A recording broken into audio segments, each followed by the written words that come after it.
then? 20-minute post game? That sounds about right anyway. Not much to talk about except how much I enjoyed that. Yep, we're all live. So yes, hello, good afternoon. World. All 17 people that watch this, allegedly. Hey, don't knock the 17. I think on Wednesday I watched the replay of you guys on last Sunday, and like I was telling you, it was bleak. It was sad. Sad stuff. Shall we try and forget about last Monday night? Because I think everybody's had post-traumatic stress disorder from that. Well, I don't feel so bad after seeing Leicester lose to them as well. It doesn't feel quite so bad then. Yeah, West Ham look like they found the purple patch. If they've not just smashed us, but also smashed Leicester, who were unbeaten until this afternoon, then we're not the only ones to feel rather annoyed. So fair play on West Ham. It seems like they've hit the sweet spot. We should have been up 3-0 today, right? We all agree. Yeah, Easy well, yeah, that would at least 2. Raul, I can't believe Raul missed that chance. It's just I can't believe it. Good save though. Good save. There's some good saves by that keeper. That keeper very, very good save. Fulham's keeper certainly kept them in the game. I think on the game as a whole, it's a win. End of the day, first and foremost, it was exactly what we needed, even if it was as scrappy as anything. So it could have been 2 or 3. It could have been 3 or 4 if the keeper wasn't as good as he was in goal. Raul should have scored. Obviously, Semedo could do nothing more from the moment he hit that. I wanted to be mad at him for that, but it's even in the slow motion replay, it's just bang bang. So he did everything he could. One good save, and then the second save was very impressive from their keeper, whose name I forgot. Areola, I think it was, or something. Yeah, Areola. I know. I couldn't hop. So I'm the big child. I couldn't. Did they say Areola? Yeah, they've said Areola a lot. Yeah, it was Areola. Yeah, but nice goal from Pedro. Came out in the second half much better than the first. Got what I think we deserved in terms of overall, even if obviously again midfield is almost non-existent. They're obviously. They were us obviously going deep towards the end is never a help, and they should have obviously put that one away through the other guy's name after Lookman.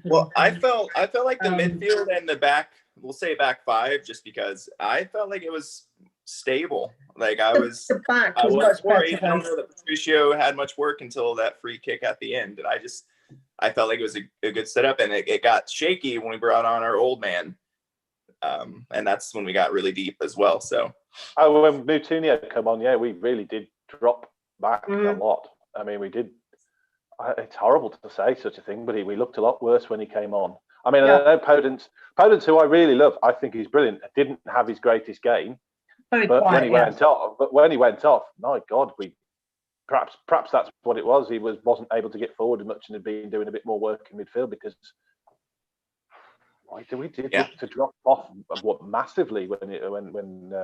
I definitely think barring Semedo's health, we're going to do an unchanged side next time out. So I was very happy with that. Semedo was looking very, very, very, very good. Hope his injury or knock or whatever it isn't too serious, as he was very tidy, very, very tidy. Really comfortable today. And the back, as you say, and definitely the back 5, Alex, was far better than last week. I don't think Max Kilman did at all too badly in his league debut. No, he played really well. Yeah. Really, he didn't look out of place at all. It's amazing having defenders in defending positions seems to work.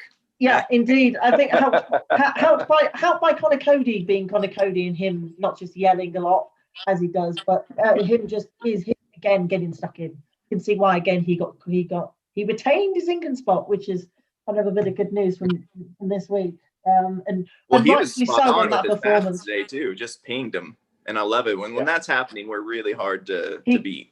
He pinged at least 4 or 5 very, very good balls, at least probably 6 or 7 in fact forward, which I think Pedro predominantly was able to get himself onto, and extremely comfortable from that. But in terms of back wise, we were a much better performance in the back line, and I think Kilman will have a modestly good role to play. It also, just to say, took 31 minutes for them to mention he was a former futsal player on the commentary, which is going to happen. We've never heard that before. We've heard that, I think, 501 times in the past, but he's not bad of a former futsal player. And obviously, him and Cody at the back, 2 Englishmen at the back, obviously quite good. I think Cody's going to be able to nurture Max going forward. But end of the day, I'm just pleased that it's 3 points on the board. Yes, it was scrappy, but nice goal when it came. Had a few more chances, a bit more luck if Ariola wasn't as good as in goal, then it could have been 3 or 4. End of the day, it's 3 points, and it was exactly what we needed. Yeah, I think it's a starting point again. I think our tempo was a little bit lethargic, but we got away with that. But I mean, if we can get that tempo going again as well, that'll be nice. That'll be nicer, sort of bit better, really. We were a little bit. I think that's what's spoiling us at the moment is that tempo. It's just a bit too slow. Not sideways, not herring around type headless chicken type stuff. I mean, literally the zip in the pass, the time it takes, the thinking time, the split second longer to take a pass. Just that we're missing that at the moment. But we kept a clean sheet and got 3 points. So I think regardless of that, we had those very clear chances that at least one of those should have been Semedo or Jimenez, and that's a 2-0 easy win. Yeah. So yeah. I never felt bothered. It's like worst case.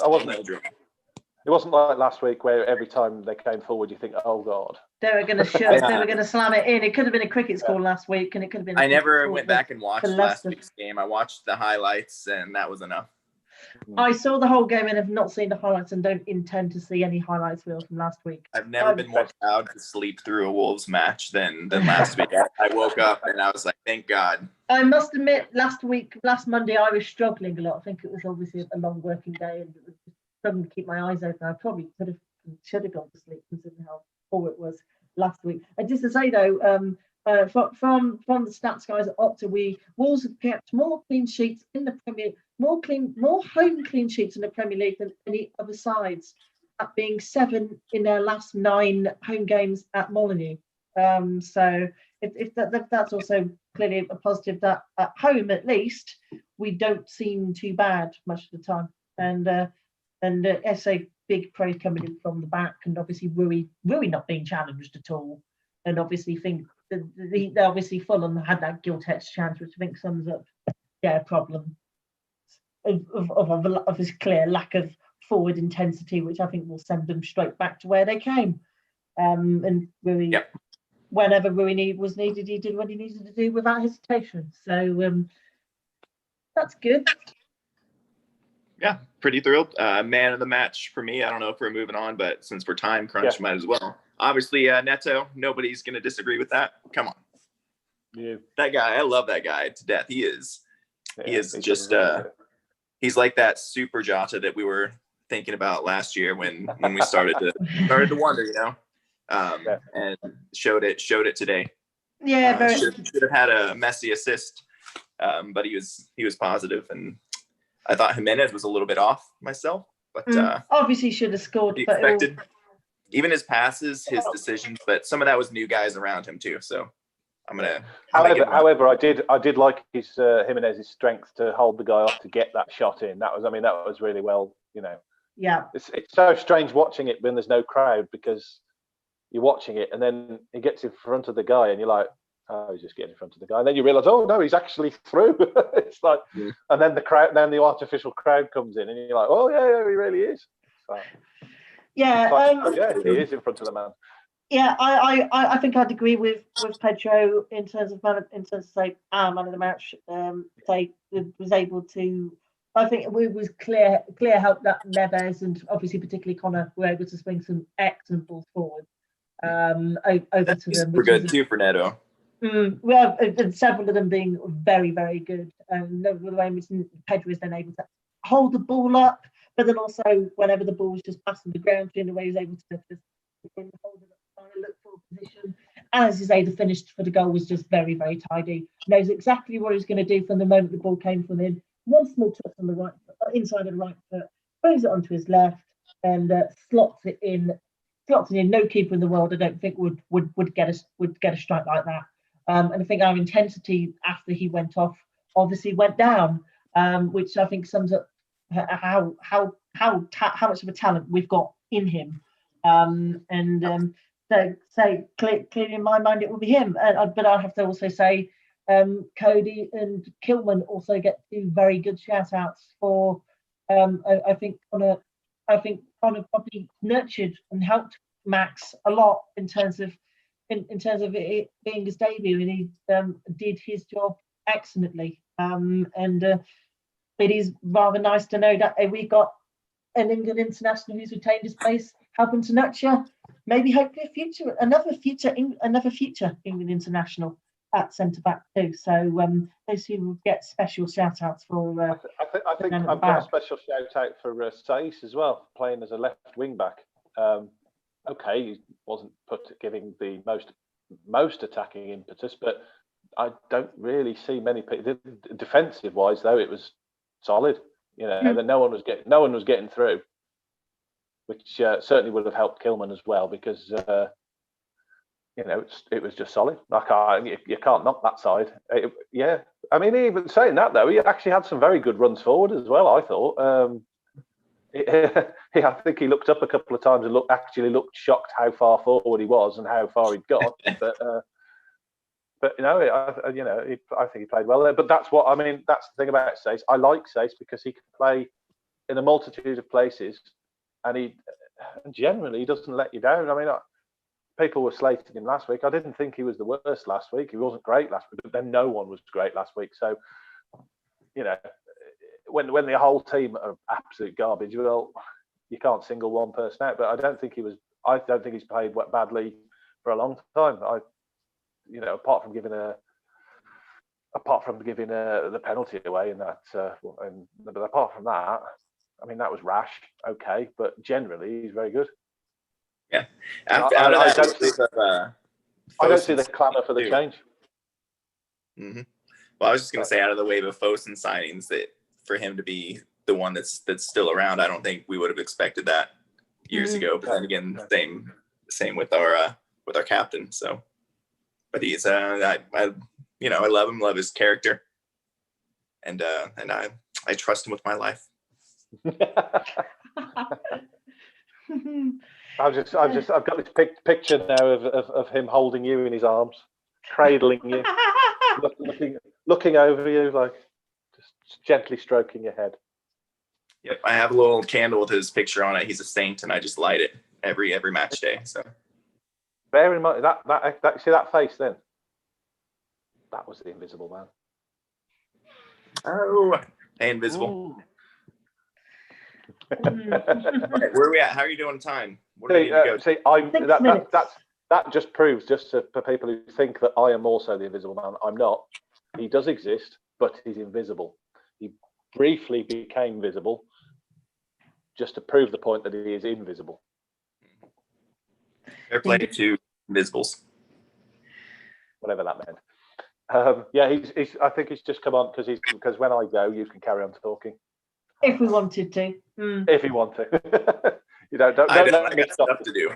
I've got a house full of chores and children that need me.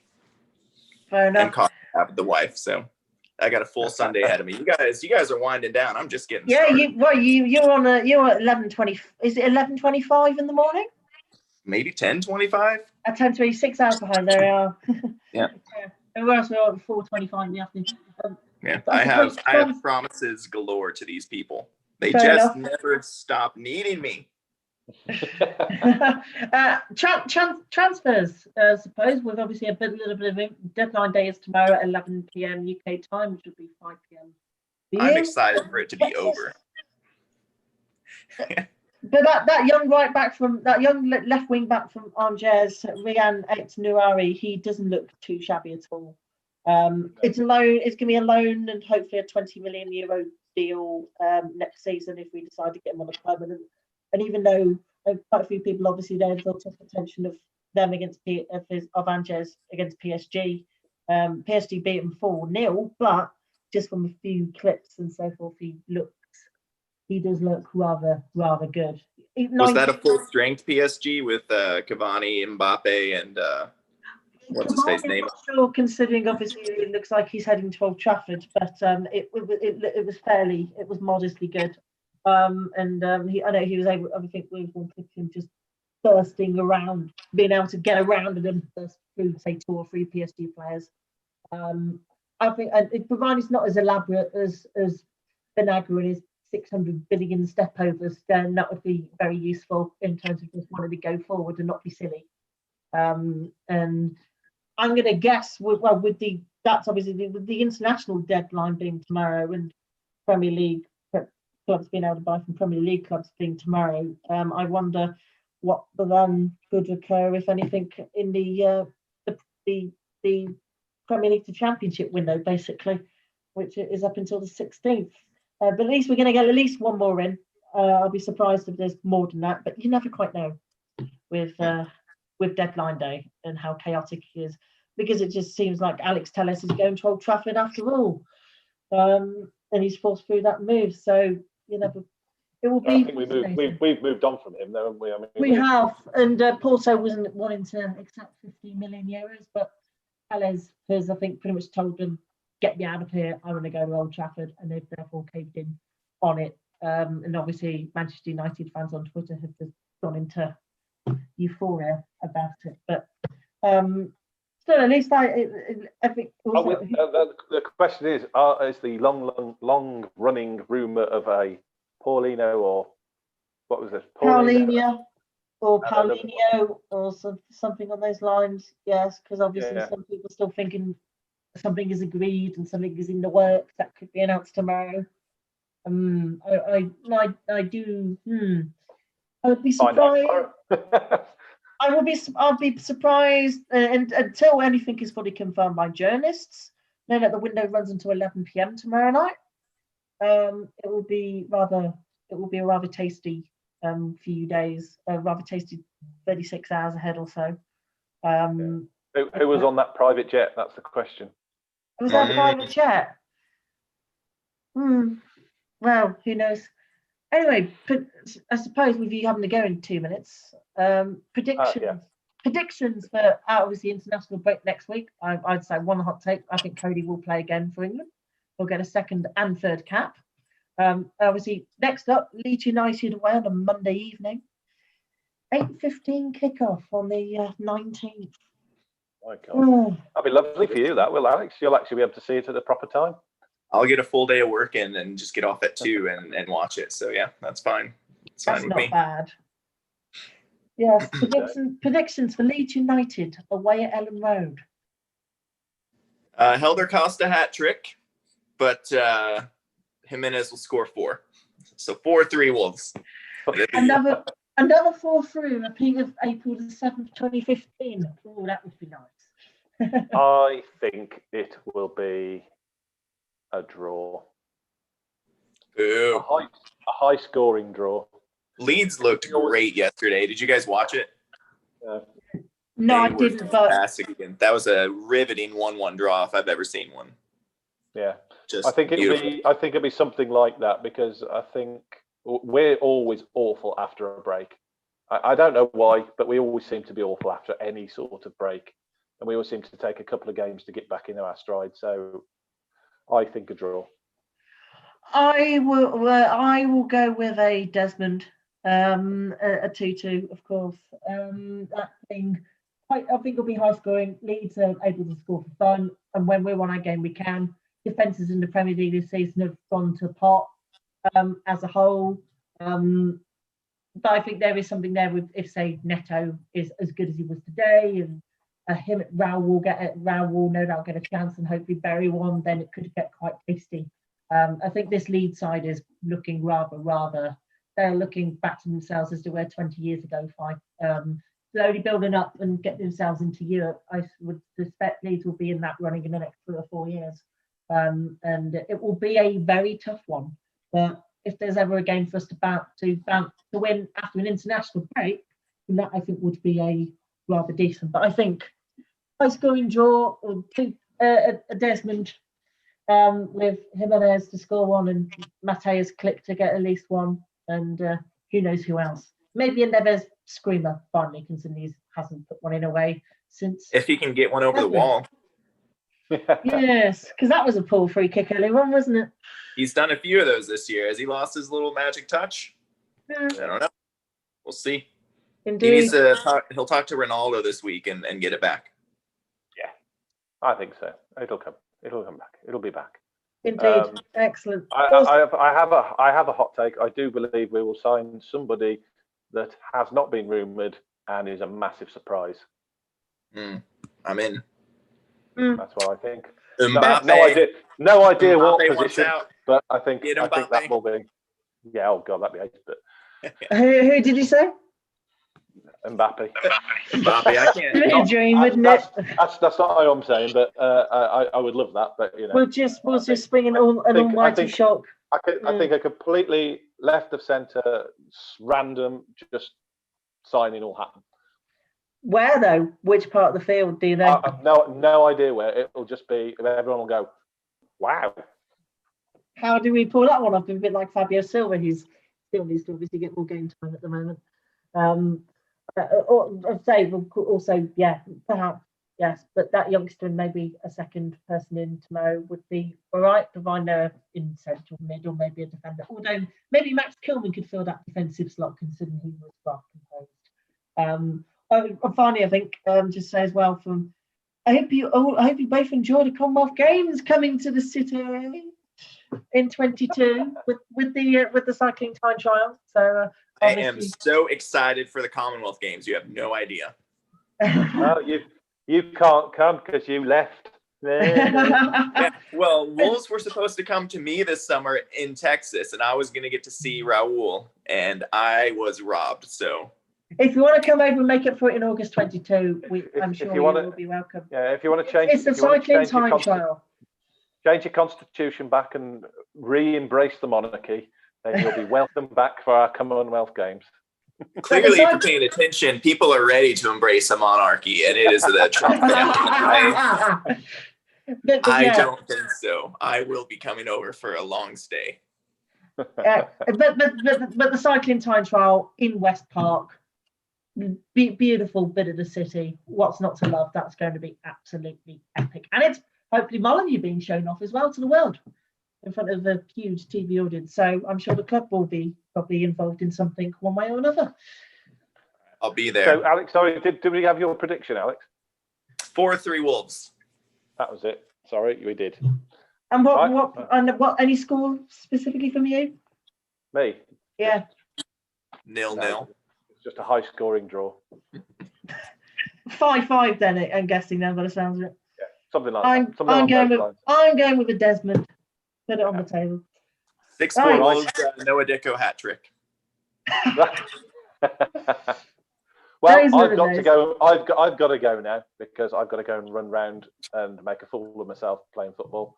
Take it easy on his knees. So we've kept this one very short and sweet, but we'll be back, I guess. On the 19th. The Leeds game on the 19th. So on the 19th. Have a good one, everybody. Oh, there he is again. Hello. There he is. He exists. He's alive. See you then. Excellent. See ya.